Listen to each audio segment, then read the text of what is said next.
So I guess President Trump had enough of Putin stringing him along. Just yesterday, Trump announced $10 billion in weapon sales to support Ukraine, the shipment of 17 Patriot air defense systems to help Ukraine protect their skies, and a warning to Russia. In the war in 50 days, or we're going after your partners. So today we're going to talk about what we know so far around the largest, the only U.S. aid package to Ukraine since the Trump administration came into office about 6 months ago. This is a 180, to say the least, in terms of how Trump and his senior advisors are viewing the ongoing war between Russia and Ukraine. And it's worth starting with what prompted this change. And it should not come as a big shock to anybody who's been following this, but eventually Trump just got kind of fed up. That I've been having call after call with Putin, and the call goes well. We see the readouts of talking about maybe we'll host some sporting events together. There's some joint economic development we can work on. And hey, let's get towards that ceasefire to stop the killing, right? We got to stop the killing in Ukraine. And in the minute that phone is hung up, we see sometimes the largest, a couple times now, the largest Russian aerial attacks against Ukraine since the war began. Many of those munitions falling in Ukrainian cities, killing and wounding civilians. That happened, I guess, one time too many. And President Trump said, enough, this is ridiculous. He's clearly not listening. He's just stringing me along. And he addressed this yesterday in the Oval Office. Let's give that a listen. What's coming? I speak to him a lot about getting this thing done. And I always hang up and say, well, that was a nice phone call. And then missiles are launched into Kiev or some other city. And I said, it's strange. And after that happens 3 or 4 times, you say, the talk doesn't mean anything. To be fair to President Zelensky, this was the point he was making way back in February during the blow-up in the Oval Office between President Trump, Vice President Vance, and President Zelensky, when they were saying we need to work with Putin towards some sort of peace. And Zelensky said, hey, you cannot trust him. He's not actually operating in good faith. This is kind of what he was getting at. Better late than never. It appears to be the place we're at now. Now, starting with the first aspect of this, the $10 billion in weapon sales that Europe will then choose whether or not they're going to send to Ukraine or backfill their own stocks, and more on that in a minute. I think this was addressed well by the U.S. Ambassador to NATO, Matt Whitaker, in a Fox interview just yesterday. So let's go ahead and play that, and then we'll talk through it. Well, I think it's very important to know, first of all, kind of the days of the United States sending unlimited taxpayer dollars to defend Ukraine are over. President Trump has made a very smart decision and an agreement with NATO, which says Europe and Canada will pay for the weapons. The United States will manufacture them. Obviously, we make the best weapons systems in the world, and everyone wants them, and we're going to prioritize those going to Ukraine. And what this says also to Vladimir Putin, I think, is very loud and clear, which is, we've given you a chance for peace. President Trump is a peacemaker, but if you want war, we will arm Ukraine, and Europe will pay for it. It's actually, I think, a great step in ultimately bringing this war to a conclusion, to an end. In the last 18 months, Russia has gained about 1% of Ukrainian land. Mm-hmm. I mean, they're making no success. They're losing thousands of soldiers every single day, and way too many, private citizens in Ukraine and the big cities are being injured. So I think this is a great next step in finally ending this war. But again, if Vladimir Putin wants to continue to fight on the battlefields of Ukraine, the United States of America will sell Europe armaments so that they can be used by Ukraine to defend themselves. All right, so a couple key points there. First off, in terms of how the United States was going to get involved in this, something we've talked about for quite a while here is there's a lot of pushback from inside of Trump's base about any support for Ukraine. And one way to get around that is to say we are not donating, we are not giving anything to Ukraine, we are selling munitions. Selling them to Ukraine if they have the ability to buy them, and they do to a degree, but nowhere near the economy that France, UK, Germany, and a lot of our NATO allies have to purchase those weapons directly. And just last week, we went on a rant here saying, why not? Let's ramp up production, make more Patriot interceptors than the world could even use. It'll boost the U.S. economy. It's a win-win, right? And that does appear to be the route that the United States is taking here. Now, one nuance with this is it, on the one hand, is being presented as $10 billion in weapon sales to Europe. We don't know what that entails. That could be, any one of these countries could be purchasing weapons to backfill their stocks that they have already sent to Ukraine. That's one thing to keep in mind. They also might be purchasing weapons that they send directly into Ukraine. We don't know the details of this deal. So that 10 billion number is great. It's big. Big picture will help Ukraine, no doubt. But I'd be hesitant at this point to say that we should expect to see $10 billion of arms flowing into Ukraine, even over the course of the next 6 to 9 months. Like, that number is probably pretty arbitrary, all things considered. That said, it's the United States moving Ukraine aid towards the top of the priority list. So we're producing more, or we say we're going to produce more, and we'll sell that quickly, and then essentially hands off. Hey, Europe, wherever you want to send these weapons, you go for it. Now, the second part here has to do with the Patriot air defense systems. And this one, I really don't know what it is quite yet. But Trump put out in all of these conversations, he said that 17 Patriot air defense systems are ready to be sent to Ukraine, most of them headed straight to the battlefield. Let's go ahead and play one of the clips of Trump talking about that in the Oval Office yesterday with NATO Secretary General Mark Rutte. Here we go. Everything. It's Patriots. It's all of them. It's a full complement with the batteries. And when do you expect them to arrive in Ukraine, sir? Well, we're going to have some come very soon, within days, actually, because a couple of the countries that have Patriots are going to swap over and will replace the Patriots with the ones they have, and Matt will coordinate with NATO. But so it's going to be, they're going to start arriving very soon. And this afternoon, Boris Pistorius. All right, so there's a lot there. Again, I think big picture, net positive for Ukraine, net negative for Russia, and a net positive for U.S. and NATO national security. So overall, I do want to start there. It's not entirely clear what's 17 systems is not a term, a measure, a unit of measure when it comes to military formations. That's probably the best place to start. So when you look at a Patriot battery, a battery consists of 6 to 8 launchers, the things that fire the interceptors, actually down the missiles. Then you have power generation, you have radar, you have fire control station, and more. All of that plus 6 to 8 launchers makes up a battery. 2 or more batteries make up a battalion, and so on and so forth. System is not a part of that. System is kind of a loose term. Like, you need a lot of those things together. Like, a launcher by itself doesn't work. It's part of an overall system that includes power generation, radar, fire control. But that could be one launcher, or it could be multiple launchers, right? So I don't know in this case if this is always a challenge when you have civilians talking about military formations. Are they using the term system to be intentionally vague? Or are they using system because it sounds better than, say, battery? Because if you say we're sending 17 Patriot batteries to Ukraine, somebody might interpret that as like, you mean like the 9-volt stuff that you plug into the back? Like, how many of those do we, what is a battery? That's a weird term. I got it. As an artillery guy, I know battery's a weird term. So it's really not clear what that 17 number actually consists of. It could be full batteries, and we just don't want to use that term, or it could be something substantially less, kind of a combination of launchers and radars and so on and so forth. Nonetheless, net positive, a lot of air defense assets moving to Ukraine. Another complicating factor here is they appear to be coming from everywhere. 17 is a lot. If you're going with batteries, it's a ton. I don't think anybody has 17 outside of the United States, so it would have to come from multiple partners. But either way, these are the air defense assets that are being used to intercept Russian missiles. These are not being used against Russian drones, which are making up the bulk of the launches into Ukrainian territory night after night. Ukraine is coming up with a lot of other means to intercept some of those long-range Shahed or Garand-style drones, but Ukraine, as of now, does not have a great domestic capacity to produce interceptor missiles that can down, ballistic and cruise missiles fired by Russia. So these Patriots will directly help Ukraine in that air defense aspect. Now, there's also this talk about sanctions, or tariffs is probably a better way to put it. Trump suggested that he would unilaterally impose 100% tariffs on Russia if there isn't a peace deal in 50 days. He also said that at any point he could throw his weight behind a bipartisan bill to strengthen sanctions on Moscow that the Senate may take up this week.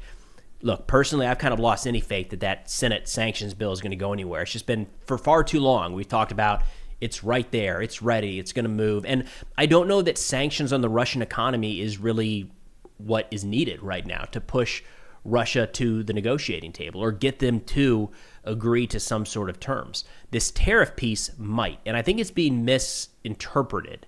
It sounds like the tariffs are not on Russian goods because there's very little trade at all between Russia and the United States, but it would be on Russian partners that are importing Russian products. We would then layer tariffs on those countries for what they sell into the United States, is my understanding. Talking to this, Senator Lindsey Graham mentioned this in a Fox News interview yesterday. I think he laid it out a little more clearly than we're getting from some other media outlets. So let's give that a quick listen. He has been trying to get Putin to the table. He believes Putin is playing him, and he changed the game today. What did President Trump do today? He's selling weapons to NATO to benefit Ukraine. It is good for the American economy. These factories that exist in America that make weapons, they will be selling those weapons to NATO. Europe will be paying for it, and Ukraine would benefit. But he also told Putin, I'll give you 50 days to end this war. And if you haven't come to the peace table to end the war by 50 days, in 50 days, I'm going to put 100% tariff on all the countries that buy your oil and gas and defund your war machine.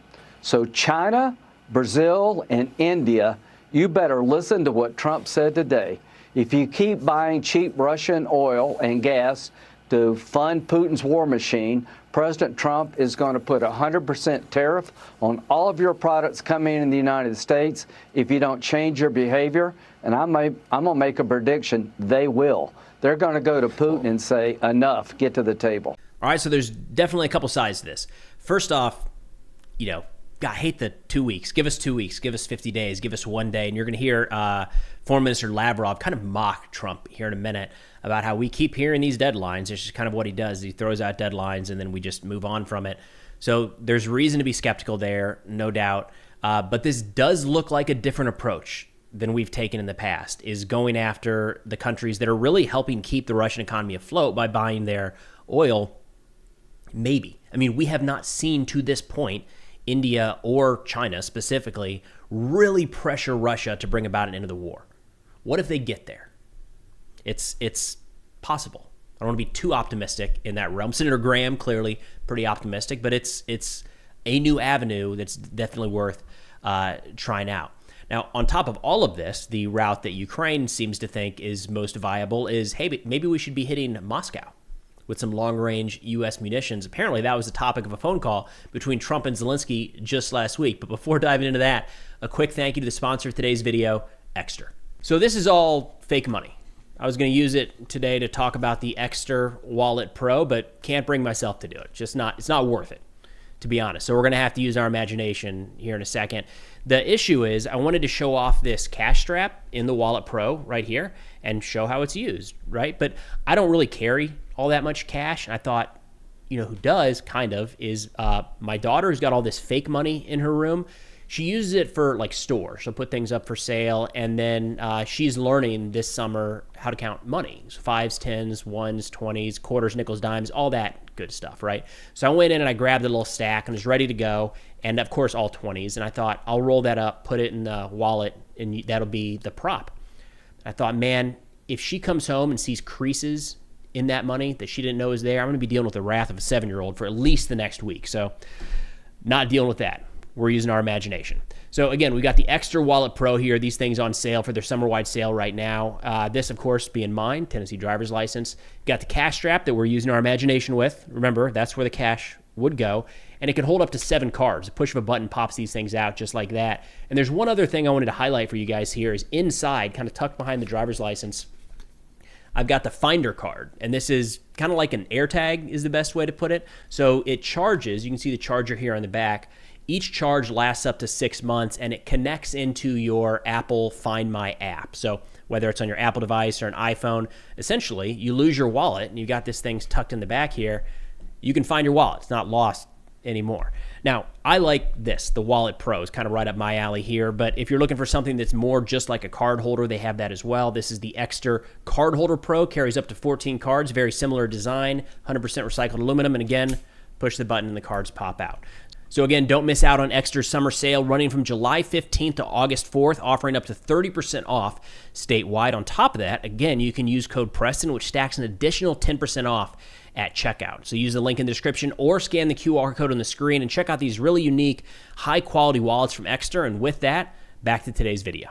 All right, so this one was pretty interesting. It was reported in the Financial Times where they say in a dramatic shift from his earlier hands-off rhetoric, U.S. President Donald Trump privately urged Ukrainian President Zelensky to step up strikes inside Russian territory, even asking him directly if Ukraine could hit Moscow and St. Petersburg if given the right weapons. Vladimir, can you hit Moscow? Can you hit St. Petersburg too? Trump asked during a July 4th call, citing two people briefed on the conversation. Zelensky said, "Absolutely, we can if you give us the weapons." Trump signaled his backing for the idea, describing the strategy as intended to make Russians feel the pain and force the Kremlin to the negotiating table.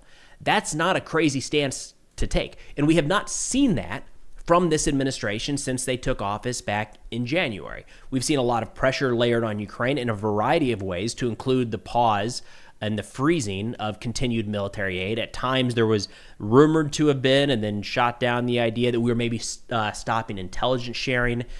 There's, up until just a couple days ago, did not appear that there was going to be any continuance of U.S. military aid to keep Ukraine in the fight. There's been none of the threats made towards Russia. This is different.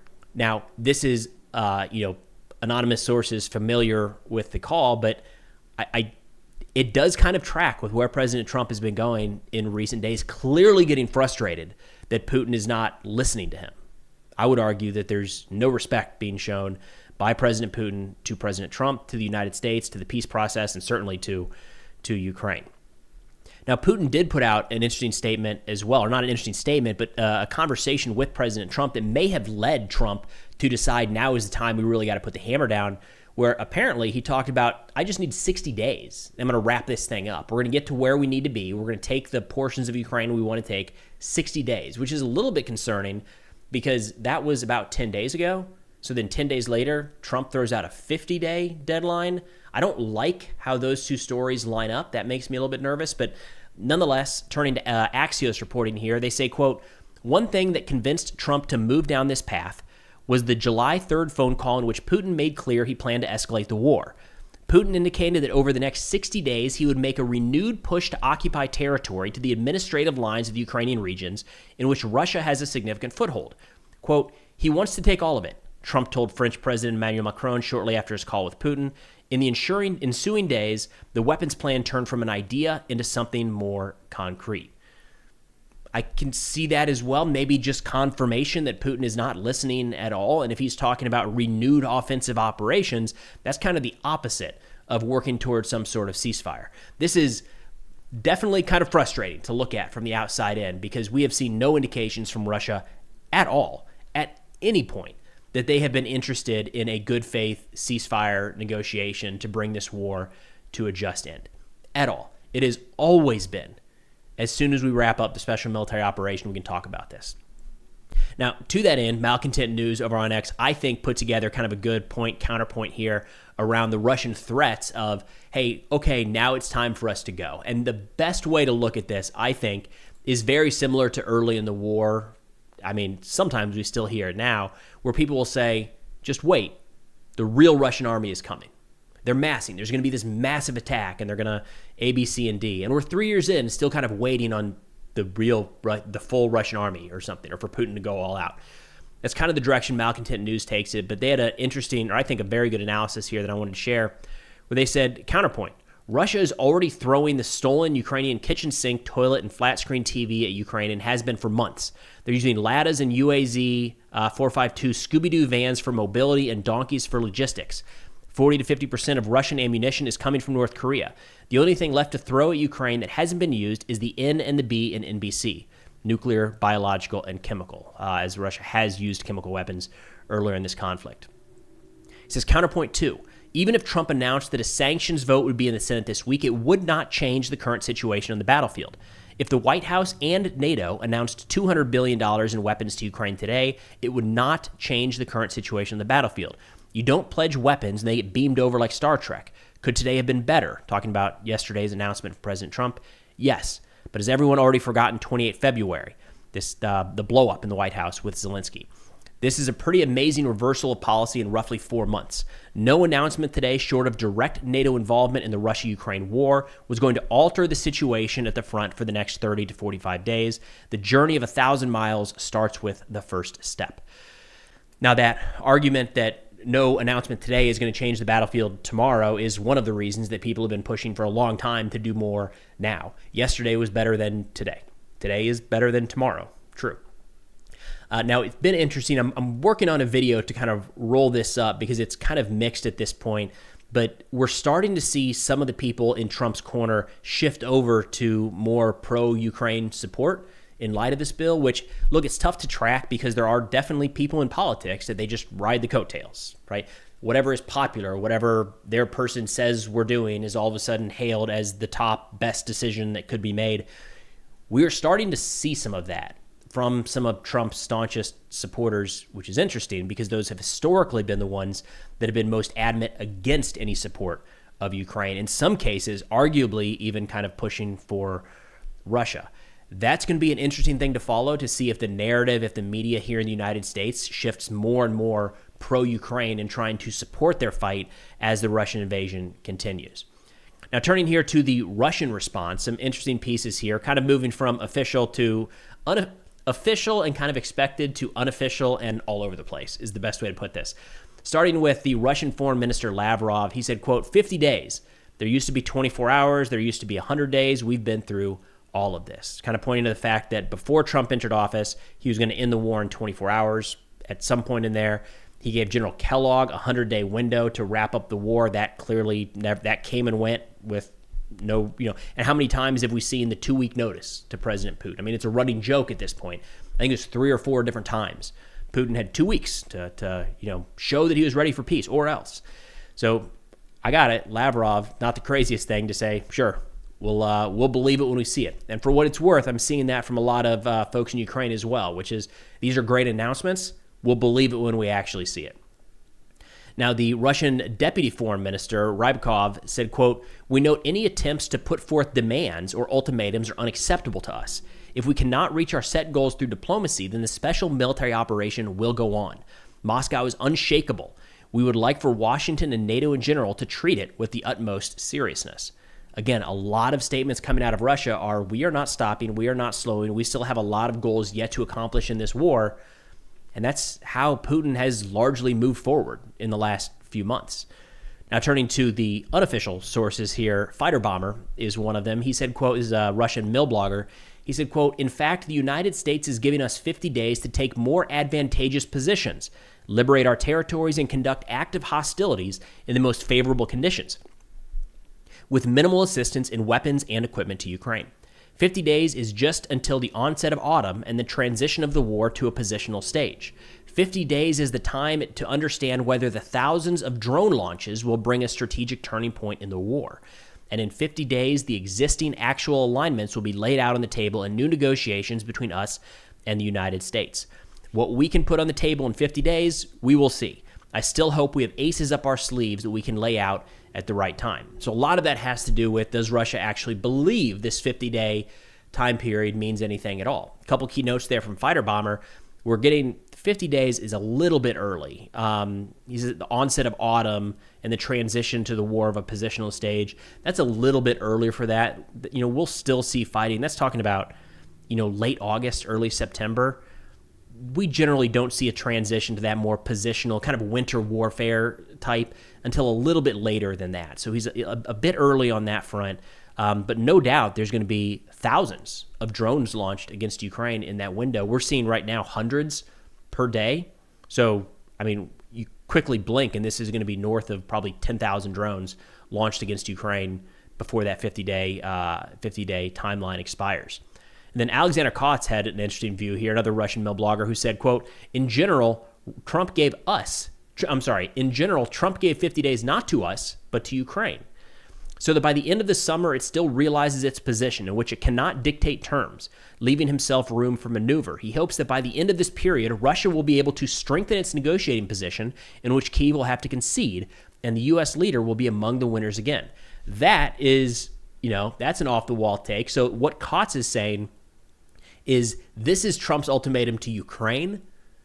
And at the end of this 50 days, if Russia makes any additional progress or Ukraine is not able to completely stop the Russian advance or push them back, then Trump will say, we're going with the winners. Clearly, Russia has the upper hand here. And you've heard countless people say at this point, and we've kind of seen it, Trump likes to be on the side of winners. I think that's an overly rosy, overly optimistic view by Alexander Koss. But nonetheless, that is how some of this is being presented inside of Russian media to some Russian residents. But nonetheless, it'll be interesting to see how this plays out as these deliveries start to arrive in Ukraine. Supposedly, it's going to be soon. Supposedly, some are already on their way. One key difference with this administration versus the last is we're not putting out the information. There has been a continuation of U.S. military supplies sent to Ukraine since Trump entered office.